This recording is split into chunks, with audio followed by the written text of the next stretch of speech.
começa agora o programa Mercado Futuro. Eu falo ao vivo aqui do estúdio da Bolsa de Valores, Mercadorias e Futuros BMF Bovespa, no Centro Histórico de São Paulo. Hoje é dia 20 de fevereiro de 2017 e a notícia importante interna aqui, mas que eu vou transformar em externa, é que o meu cinegrafista, enquanto ele opera a câmera, ele continua bordando a fantasia dele para o carnaval, que será no próximo fim de semana. Eu não sei do que o Belo vai sair, mas as lantejoulas brilham aqui. Bem, programa Mercado Futuro, agora você vai poder assistir a hora que você quiser na página no YouTube. A página é Programa Mercado Futuro e, por exemplo, o programa passa hoje. Na semana que vem, no dia 27, a partir do dia 27, que será carnaval, você terá esse programa lá disponível para assistir quantas vezes quiser, a hora que quiser e de onde quiser. Bom, tem dois assuntos que estão me deixando animados nesse começo de semana. O primeiro é que eu li muitos jornais aí durante a semana e parece que o Brasil agora passou a enxergar o México. O que tinha de matéria sobre o México, uma coisa impressionante nos jornais de fim de semana, enfim, tinha muito México. E a segunda coisa é que autorizaram, acho que autorizaram, se eu não estou enganado, a importação de café Conilon pelas indústrias de torrefação e de solúvel do Brasil. Mas, entre autorizar e a saca de café entrar, muita água passa pela ponte. Inclusive, tem que fazer conta, né, para ver se é possível, se o preço vale a pena e tal. Para tirar essas dúvidas, me dizer se o México realmente é a bola da vez para o Brasil vender seus produtos, e desenrolar esse imbróglio aí do café de importação, está aqui uma figura, o diretor do Instituto de Economia Agrícola, IEA, e quase colunista desse programa. Aliás, se ele quiser ser colunista é fácil, agora receber aí comigo é difícil. Trata-se do Celso Vegro. Boa tarde, Celso. Olá, Resch, boa tarde. Vai, tudo bem? Tudo jóia, tirando o calor lá fora, que está assim. Continua dirigindo lá o IEA? Certamente, estamos lá todo vapor. Você está me devendo um entrevistado que da última vez que você veio aqui, você disse que ia indicar alguém, lembra? Eu estou esperando. Bom, vamos falar do México? Você anda fazendo umas contas aí no México. O Brasil não liga muito para o México. Qual é o problema? Porque é um mercado próximo da gente aqui. Resch, por motivos históricos, o Brasil sempre ficou de costas para o resto da América Latina. Isso é uma coisa que permeia a história desse país, né? Não é nenhuma novidade isso aí. Por outro lado, Resch, também tem que desde 1990, quando foi celebrado o acordo de livre comércio chamado NAFTA, né, que envolve Canadá, Estados Unidos e México, esses países têm promovido uma aproximação muito intensa entre suas economias, né? Então, o Brasil tentou conduzir aqui no CONISO um arremedo de acordo comercial, no caso do Mercosul, que nunca evoluiu satisfatoriamente devido aos regimes populistas que cada país adotou nesse período, e sabe como que é o populismo, é o que o Trump está fazendo lá agora. Exatamente, é um modelo que vigiu no Brasil, na Argentina, no Paraguai, nem tanto no Uruguai, nos últimos 30 anos foi do populismo, né? Com pequenas exceções aí, talvez, muito curtas no período do FHC. Então, Resch, não é à toa então, que a dificuldade do Brasil fornecer produtos de agronegócios para o México, né? Seu principal parceiro do México em agronegócios, devido à existência desse acordo no NAFTA, e o Brasil está, de fato, de costas para o resto da América Latina, quando deveria ser, no meu ponto de vista, o grande articulador de uma política do bloco latino frente ao resto do mundo, né? Como a maior economia e também com a democracia mais consolidada. Então você veja que, por exemplo, vou dar um exemplo, assim que o Trump anunciou que ia construir o muro e que ia construir o muro taxando os produtos mexicanos em 20%, né, a Argentina imediatamente soltou um manifesto em apoio ao governo mexicano, né, rechaçando a posição do Trump, se mostrando favoravelmente solidária ao povo mexicano, e o Brasil não fez nada. O Brasil não fez nada. Fez agora, semana passada, que o Serra foi se encontrar lá com os ministros da economia do México e tal, mas demorou muito. E o Brasil devia ser o primeiro a soltar essa nota, né? O que demonstra que a gente continua nessa velha posição de ficar de costas para o resto da América Latina, o que é péssimo. Né? Nossa saída, principalmente nossa saída, não está lá. Eu valorizo muito os esforço do Blairo na Ásia, valorizo muito as tentativas de acordo com a União Europeia que o Serra tem conduzido, valorizo muito a tentativa de resgate do Mercosul, mas, de fato, sem ter uma unidade maior no bloco sul-americano e latino-americano, né? Eu prefiro até a palavra ibero-americano, não latino, né? Porque latino é só nossa lei, que vem de Roma, é românica. A nossa língua é ibérica, né? Não tem nada a ver com a Itália. Então, eu penso que nós temos que estar muito mais fortes no Cone Sul e na Latinoamérica, ou Ibero-América, do que antes de pleitearmos voos mais largos, né? E essa possibilidade que o Trump oferece para o Brasil é ímpar. É ímpar, porque o México, embora tenha um saldo de transações com os Estados Unidos favorável no agronegócio, ou seja, exporta 22 bilhões de agronegócio e importa 17, mesmo tendo um saldo favorável, que aí até dá uma chance do Trump estar reclamando disso aí, né? Quer dizer, o NAFTA favoreceu demais o México nos últimos anos. Embora exista isso, né, de fato a gente ser menos do que residual nos embarques para o México é uma coisa muito constrangedora, sendo o Brasil, quer dizer, uma potência agrícola internacionalmente reconhecida, excetuando-se em poucos mercados, né? O café no México é um grande mercado para o Brasil, mas no resto praticamente não há transações relevantes. Né? E o México, vocês sabem que, assim como no Brasil come arroz e feijão, no México se come milho. Né? O milho é a alimentação diária do mexicano. Né? E eles são altamente deficitários no mercado de milho. A produção é muito baixa e um consumo crescente. Então eu vejo aí o milho seria um caminho muito importante para o Brasil começar a explorar, tendo em vista a expansão da produção que se observou nos últimos anos. Aqui. E o milho que eles comem é o mesmo que a gente produz? É o mesmo porque ele é processado na forma de... Não é fubá, né? Eles têm uns outros tipos de preparação do milho que não é igual ao nosso, né? Você acha tacos? Então não é bem um fubá, mas é uma moagem, mas não é o fubá nosso, né? Mas eles fazem moagem para preparar uma espécie de... Mas mesmo para café, acho que o México é importador às vezes, ele importa e exporta. Para o café, o México tem alguma relevância para o Brasil, mas é pequena mesmo assim, né? Porque o mercado também não é o grande consumidor de bebida, do café, né? O mercado mexicano, o México chegou a produzir até 5 milhões de sacas, hoje vem numa trajetória decadente, né? Está em torno de 3 milhões e meio de sacas e consome, eu não lembro agora o consumo total do México, mas ele importou do Brasil umas 500 mil sacas no ano passado, entre cru, torrado e solúvel. Né? E você para concluir essa coisa do Trump, você acha efetivamente, eu não acredito muito, mas tudo que ele falou, ele está fazendo, né? Ou tentando fazer, né? Você acredita nessa história de muro aí?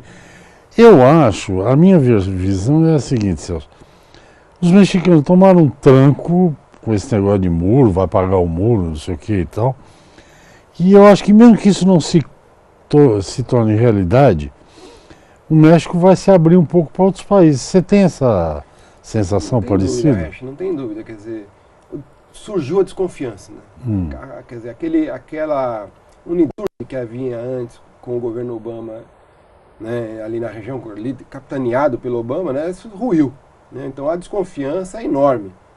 Então não acredito que qualquer autoridade mexicana que vá se encontrar com outra autoridade americana vá surgir algo que possa ser no mínimo, digamos assim, eles vão fazer tal coisa. Eles vão conversar bastante e não vão cumprir nada. Porque a desconfiança se tornou muito forte. E quando você não tem confiança... Bom, uma das causas da ruína brasileira foi a perda de confiança. Certo? O Delfim Neto cansa de escrever sobre isso. Quando o Delfim Neto ele fala a palavra confiança. O que falta no país é a confiança. Né? Então, quando você não tem confiança no ambiente de negócios, não adianta mais nada, entende? Você não consegue, não trava tudo. Então, eu acho que esse ambiente se tornou muito, digamos assim, muito cáustico, né? Assim, ele corrói as relações e eu não vejo por... Você tem razão nesse sentido, então. O México vai procurar alternativas. Ele já tem outras alternativas. Ele já tem. Uma delas é o Canadá. Tá certo? O Canadá pode ampliar seus embarques para o México tranquilamente.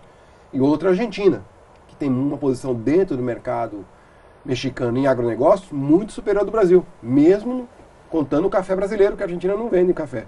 Né? Mesmo colocando o café brasileiro na cesta de produtos do agronegócio do Brasil para o México, fica muito atrás do que a Argentina tem vendido para o México. Reflexo daquilo que eu falei no começo. Brasil de costas para o resto da América Latina. Eu acho engraçado que tem o seguinte, o governo canadense lá, a ministra, acho que, deu logo uma butinada quando o Trump falou que ia cobrar 20% de impostos. De impostos lá. E ele recuou na hora, porque bobo ele não é, né? Mas os mexicanos eu tenho a impressão que dependem mais do que o Canadá. Então por isso que estão mais assim. Mas vamos ao intervalinho. Eu converso com o diretor do Instituto de Economia Agrícola, Celso Vego, falando aí desse assunto factual, Brasil, México, Trump e comércio mundial. A gente volta em 30 segundos, até já. Ok, estamos de volta, eu e Celso Vego, diretor do Instituto de Economia Agrícola, IEA, órgão aqui da Secretaria de Agricultura e Abastecimento de São Paulo. Primeiro bloco falamos aí do que o México pode significar para o agro brasileiro. Eu acho que pode muita coisa, além do que o Celso já falou, carne de suíno, né, que seja outras coisas. Bem, mas depois de 3 meses de vai e volta, foi liberado, não sorri ironicamente, senão os nossos telespectadores vão falar, olha, aqueles dois. Bem, 3 meses de vai e vem, vai e volta, foi liberado a importação de café Conilon pelo governo brasileiro. Eu já deixei minha posição, é muito clara aqui, já falei na frente do Celso aí quando ele não estava aqui, nem contra nem a favor no meu caso específico. Eu acho, no mundo das commodities, é muito comum um produto, você tem milho, o mercado mundial é comprador, você vende esse milho, que o preço está bom, você vende. Ah, mas lá na frente você vai precisar de milho? Importa. No mercado de commodities, esse vai, vende, compra e vende, é normal. No café, no Brasil, parece que é um assombro. Eu não sei, então vou perguntar para o Celso. A medida foi tomada. Primeiro precisa saber se vão importar mesmo, porque é um longo caminho entre autorizar e importar, e o que isso significa. Bom, Regi, pelos termos que foram negociados, né, assim, não é um volume que vá agredir o mercado doméstico. 1 milhão de sacas não me parece, né, num consumo de 4 milhões por mês, 1 milhão de sacas em 4 meses não é um volume que vai mudar a estrutura do mercado brasileiro, que vai causar uma avalanche de baixos preços, nada disso, em primeiro lugar. Segundo lugar, que mesmo que seja competitivo trazer esse café, que me parece que não é, tá certo? A indústria vai ficar no prejuízo entre trazer esse café, processar internamente e reexportar, numa operação drawback, que não tem incidência de vários tributos, não é um só não, vários. Mesmo assim, vai ser uma operação deficitária. Eu vejo assim, que a indústria está fazendo isso, se ela for fazer mesmo, é uma questão para não abaixar as portas, para não demitir todo mundo. Né? Mas também um aprendizado, Resch. Acho que agora, ainda há pouco o Resch me perguntava, nós vamos conversar sobre importação, eu falei, o que eu não falei desse negócio ainda? Agora eu lembrei uma coisa que eu não falei. Por acaso. Que bom. Por acaso eu lembrei, a culpa é da indústria. A culpa desse imbróglio não é do produtor, não é do Arninho, não é do Espírito Santo, não é de ninguém, é da indústria. A indústria... Então agora, por favor, senhores cafeicultores, eu não sou inimigo da cafeicultura, nem o resto tampouco. Mas vejam, há anos, há décadas, a gente defende que a indústria tem que participar dos contratos futuros na Bolsa. Tem que participar do contrato de opção na Bolsa.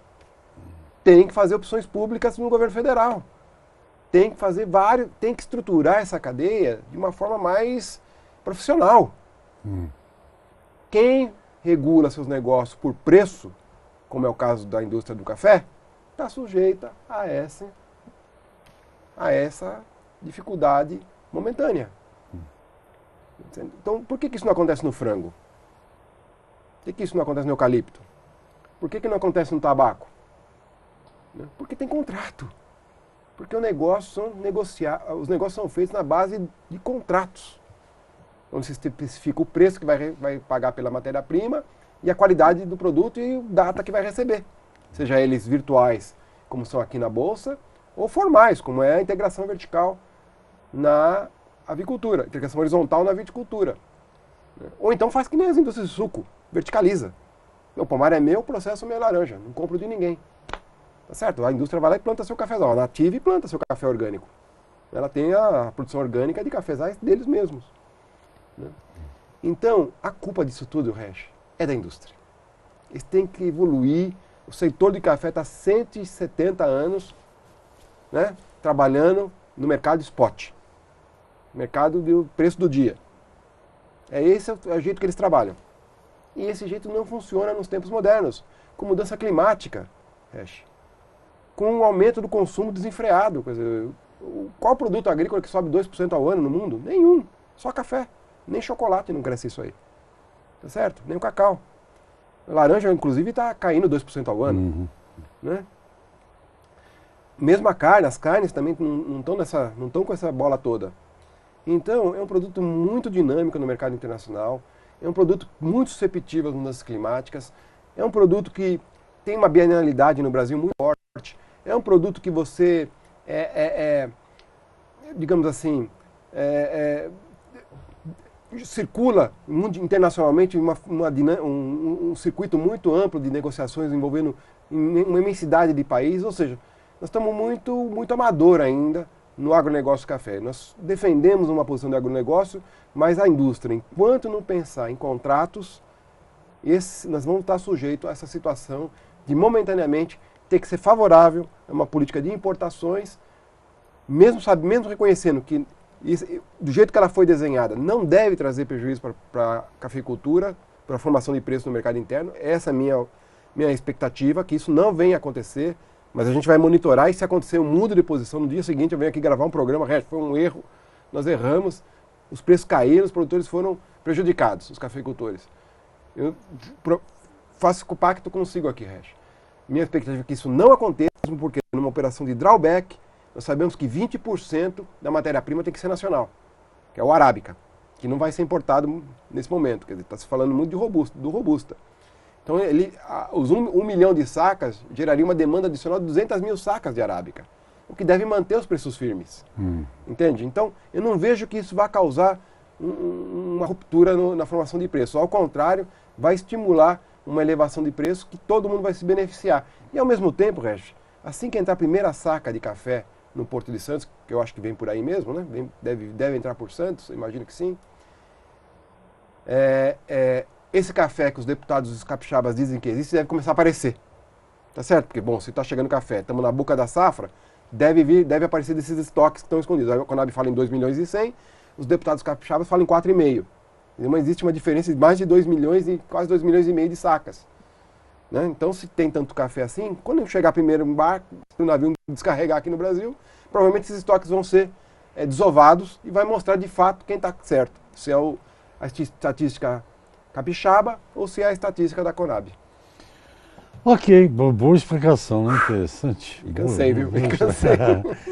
Boa explicação. Eu converso com o Celso Vegro, ele é diretor do Instituto de Economia Agrícola, IEA, e nós vamos no intervalo. Hoje é segunda-feira, está um calor aí fora, vocês não acreditam. E parece que vai fazer calor a semana inteira, tudo acima de 30. Vamos ao intervalo, voltamos já, até já. Ok, estou de volta, eu converso com o Celso Vegro. Eu nem vi o intervalo, teve intervalo, eu nem vi. Estava num papo aqui que eu nem percebi. O programa Mercado Futuro. Eu lembro que você pode assistir na página Programa Mercado Futuro no YouTube, os programas que eu faço aqui vão para lá, para a nuvem. Eu já falei, qualquer dia essa nuvem vai chover, vai cair todas as informações em cima da gente. Celso, supondo-se que importe mesmo 1 milhão de sacas, o volume é pequeno, é drawback, ou seja, você tem que trazer, industrializar e devolver. Aonde que entra, porque quando fala que a indústria está reclamando, é a de solúvel, mas também é de torrefação. O da torrefação não é drawback. Não, o que acontece, Resch? Ao importar, se tudo correr como está previsto, você deixa 1 milhão de sacas a mais para o mercado interno. Né? Quer dizer, você deixa de mobilizar para a exportação 1 milhão de sacas. Então a indústria de torrefação acaba sendo beneficiada indiretamente, tá certo? Porque ela deixa de competir por aquela matéria-prima frente à indústria de solúvel. Entretanto, Resch, essa competição já foi para o vinagre. Por quê? Porque a indústria de torrefação substituiu o conilon do blend, caiu fora. Eu desafio aqui algum torrefador, traz o Natan aqui, traz quem você quiser de torrefação. Quanto tem de conilon no blend? Se tiver 10% é muito, Resch. Era 50%. Eles tiraram o conilon, agora é arábicas baixos compondo o blend da indústria. Mas então, isso não vai mudar aqueles cafés chamados extra fortes, não? Mas isso é feito com a torra, né? Não é com a variedade. O extra forte é feito pela pirólise, uma palavra científica, pirólise do café. Perigosa essa palavra, pirólise. Pirólise, eles são carbonizados, né? Como se fossem transformados em carvão. Né? Então por isso que ele fica forte.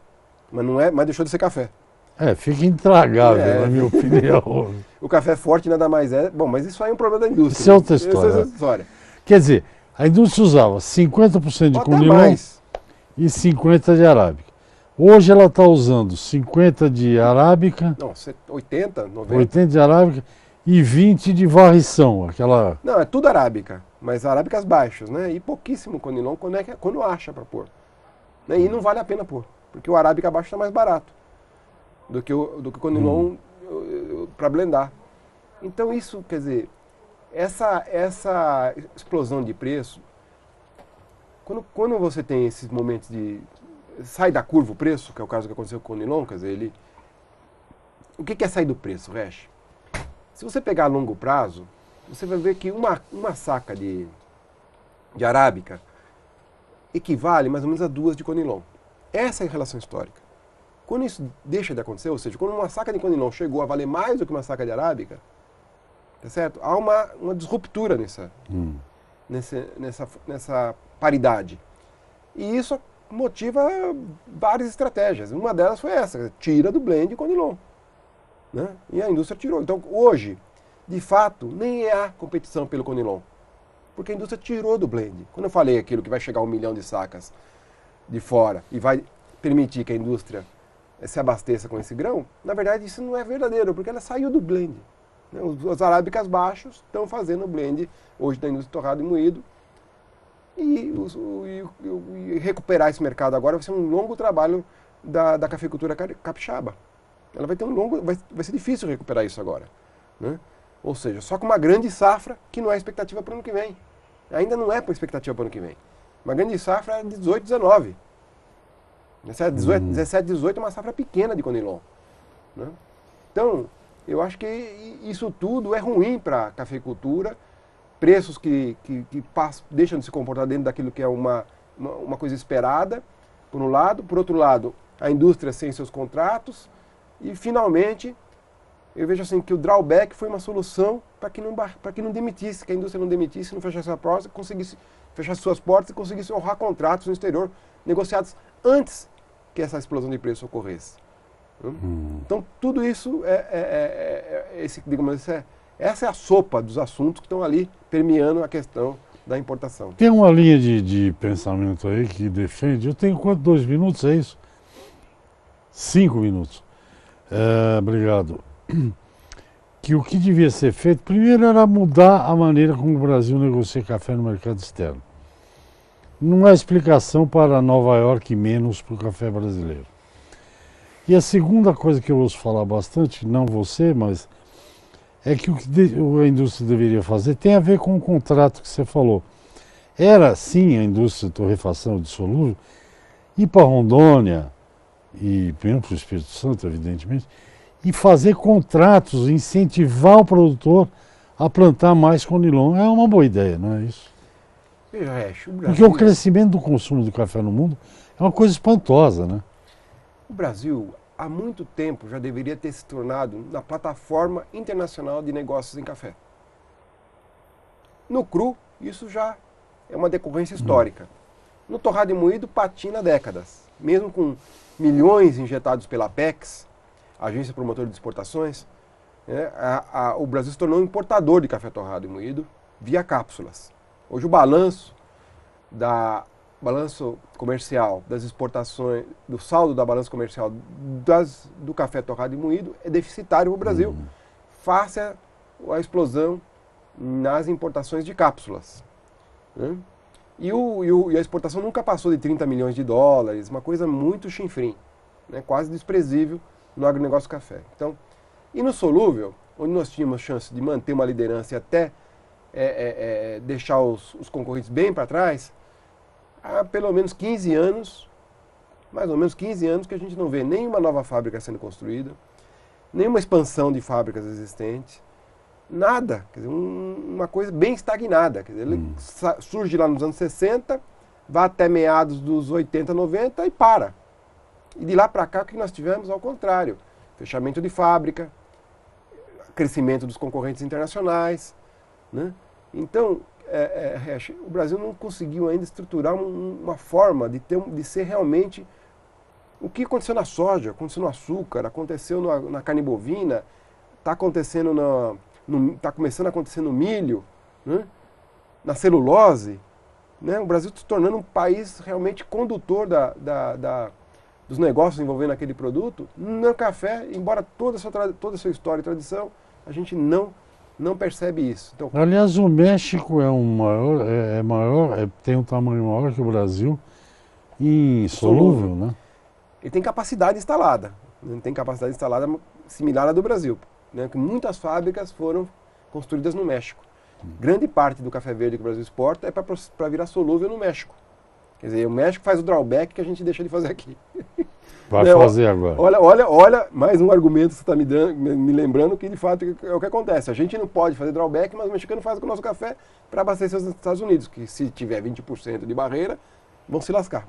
Vão ter que jogar no resto do mundo mais concorrência nesse mercado para a gente.